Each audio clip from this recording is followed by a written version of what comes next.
kulineran, dan salah satu kuliner aja ada sahabat gue Mas Adi. Dia ini kawan lama kita yang partner juga ya Mas ya. Jadi ternyata punya usaha yang namanya nasi lelet. Nasi lelet. Mungkin bisa dijelasin Mas Adi seperti apa? Nasi lelet itu bukan lelet penyajiannya, bukan lelet juga proses pengerjaan segala macamnya. Lelet itu lebih kayak kesingkatan. Lelet itu lele filet. Jadi kita autentiknya itu lebih ke lele filetnya itu. Kayak gitu. Ini baru banget gue buka. Jadi ya lagi running. Mas, kenapa sih? Gue jangan manggil Mas deh. Adi aja. Gitu. Di, sedikit di. Kenapa sih akhirnya tadinya lu bekerja di salah satu perusahaan ternama lah di Indonesia gitu kan, akhirnya lu memilih hengkang dan berbisnis kuliner. Okay. Lebih ke bosan jadi pegawai kali ya. Terbermitra sama gue. Udah bosan jadi budak korporat gitu kan. Pasti orang di luar sana juga banyak yang mikir kayak gitu sih. Kalau gue punya modal dikit aja, gue pengen dia jadi buka usaha atau apalah kayak gitu. Akhirnya memutuskan untuk jadi buka nasi lelet ini ya kayak gitu sih, karena udah terlalu bosan jadi pegawai gitu kan, yang waktunya tuh beneran terbatasi sama peraturan perusahaan. Kalau buka usaha sendiri kan kayak lebih nyantai aja, gue mau buka kapan, gue mau buka jam berapa juga terserah, gue mau datang ke tempat ini juga ya karena udah ada pekerjaannya juga kayak gitu. Mas, menariknya apa sih ketika lu bikin suatu inovasi yang berkaitan dengan ikan lele? Kenapa? Gini loh, banyak orang di luar sana yang mikir tuh makanan lele kan jorok ya gitu kan. Terusnya juga teksturnya lele kan kayak nggak menarik gitu, packagingnya juga kurang seru. Gue ngambil di sini lebih ke filetnya sih, lele yang nggak ada tulangnya, yang bukan lele utuh gitu kan. Gue cuma main di filetnya doang. Itu sih yang gue pengen jadiin autentik di nasi lelet itu sih. Kenapa sih lu terpikir buat kuliner yang berkaitan dengan ikan lele? Kenapa nggak dari dulu lu coba usaha? Kenapa sekarang baru terrealisasi? Sebenarnya idenya tuh udah lama, baru terrealisasikannya sekarang karena kayak udah momennya kali ya. Momennya udah capek kerja di kantor gitu kan, kayaknya pengen bikin inovasi kuliner yang emang masih belum ada di luar sono, dan ya udah salah satunya sih lele ini, lele filet. Nah, ada rencana nggak sih ke depannya lu membesarkan lele filet atau mungkin buka cabang? Amin. Setiap orang buka usaha pasti ada pemikiran yang gue pengen buka cabang. Amin. Insyaallah kalau ada rezeki ya gue pengen, kalau bisa franchise kayak gitu kan. Kalau bisa buka cabangnya alhamdulillah kayak gitu. Pasti kedepannya kita mikirin itu sih.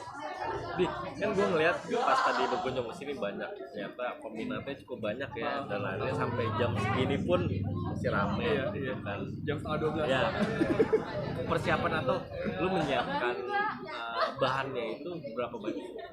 Jadi gue main di chef juga, bukan gue yang ngolah, cuman untuk ide penyajiannya, terus juga kayak gue pengen leleknya tuh seperti apa. Gue udah panjang diskus sama chef gue, sampai akhirnya jadi lele filet yang packagingnya kayak gini, yang kayak sekarang, terus juga teksturnya yang kayak sekarang, tingkat ke crunchy-annya kali ya kayak sekarang, itu prosesnya panjang gitu.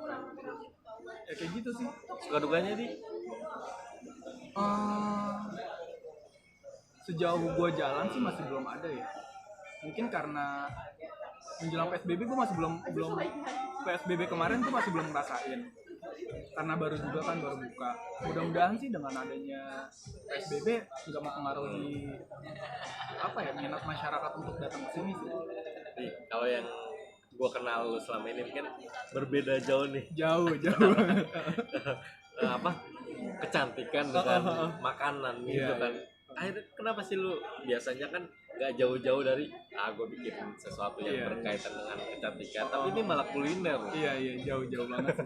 Gue mikirnya gini, gue kerja di kantor yang lama itu berhubungan sama banyak orang. orangnya itu pun juga mereka mostly adalah influencer, public figure. Gue kayak memanfaatkan kondisi gue memanfaatkan link yang ada di kantor gue sebelumnya untuk gue terapkan di sini. Gue banyak kenal lu juga dari kantor yang lama gue gitu kan, kenal banyak influencer artis segala macam juga dari kantor gue yang lama. Gue kayak memanfaatkan link yang gue punya untuk mengembangkan ini. Mudah-mudahan ya lu juga ngebantu gue gitu kan, bener rekan-rekan teman gue juga yang influencer public figure itu bisa ngebantu gue. Marketnya gue sih di situ sih. Ada nggak sih nanti lu punya target untuk 2021 ke depan, mungkin lu pengen yang lebih besar lagi? Pasti amin sih, kayak sebagian omset dari ini pun juga gue udah mikirkan untuk gue tahun depan gue punya planning untuk kayak setidaknya buka 1 cabang aja. Itu planning 1 tahun sih, mudah-mudahan bisa buka cabang. Kalau emang kondisinya ternyata 2 atau 3 bulan ternyata emang omset gue udah oke, nggak ada salahnya gue buka cabang kayak gitu. Atau enggak ada penawaran dari orang, mas ini buka franchise nggak gitu kan. Kalau penawarannya oke, gue akan coba kayak gitu. Mungkin teman-teman atau yang nonton pengen tahu dan nasi lelet ini adanya di mana sih? Oke, nasi lelet ada di kita masih numpang bareng sama kafe temen, namanya di Cafe Sansiorde. Itu ada di Jalan Tegal Parang Selatan. Kalian bisa search, ada di Sansiorde, itu udah ada di Maps. Instagramnya mungkin? Instagramnya ada di Nasi Lelet Official, @nasileletofficial. Oke, bantu di follow. Kalau misalkan mungkin kan penonton pengen kisaran harganya itu terjangkau nggak sih bagi kalangan anak muda? Sangat terjangkau untuk harganya. Kita udah melakukan survei dulu sama kompetitor yang sekiranya tuh sama menunya kita gitu kan. Kita juga soalnya nggak cuma ada nasi lele filet doang, ada menu-menu yang lainnya. Kita udah survei di banyak semacam kompetitor kita lah ya kan. Untuk harganya kita jauh di bawah mereka kayak gitu. Makanya sebenarnya targetnya gue tuh, marketnya gue lebih ke pegawai untuk makan siang dan anak-anak kuliahan. Itu tiap hari buka? Tiap hari buka. Tiap hari buka. Gila, ownernya nggak ada capek-capeknya ya. Nah, kalau bahan-bahannya itu seperti apa sih? Kan misalkan kalau dari lele itu kan ada yang bersih, ada yang itu gue nggak tahu nih ya kan masalah lele itu gimana? Alhamdulillah ini kita juga banyak milih vendor yang akhirnya memutuskan untuk milih vendor ini. Gue sebelumnya juga nyari vendor tuh gampang-gampang susah. Kayak untuk lele gue nyari vendor tuh sampai berkali-kali gue cari, akhirnya dapet yang sekarang. Dan gue pastikan vendor ini tuh beneran kayak gue udah ke tempatnya dia langsung, lihat proses pengulitan leleknya kayak gimana juga gue lihat gitu kan. Sampai dia kasih tahu lele yang bagus itu empedunya tuh kayak gimana, dikasih lihat sama dia kayak gitu kan. Makanya gue percaya lele gue tuh bersih, lele gue tuh aman, lele gue tuh higienis, intinya kayak gitu. Aja gue ya udahlah, itu prosesnya panjang sih sebenarnya. Ya, thank you Mas Adi. Mungkin tadi gue cukup udah nyobain, emang ternyata gurih banget dan ibaratnya gue pengen nambah, mungkin bawa pulang 2 atau 3 lah. Harus ya kan? Makasih Adi. Thank you Mas Adi. Thank you selalu juga. Mungkin teman-teman yang pengen kesini, sering-sering kesini nggak apa-apa, nongkrong mau sampai pagi juga nggak apa-apa ya Mas. Iya, di Sansiorde nggak cuma ada nasi lelet juga, tapi juga banyak, ada kafe juga, ada coffee shop, ada, kita juga di depan juga ada sate taichan. Jadi varian menunya tuh banyak banget. Siap. Thank you. Sampai ketemu di channel atau episode berikutnya ya. Mita Kuliner.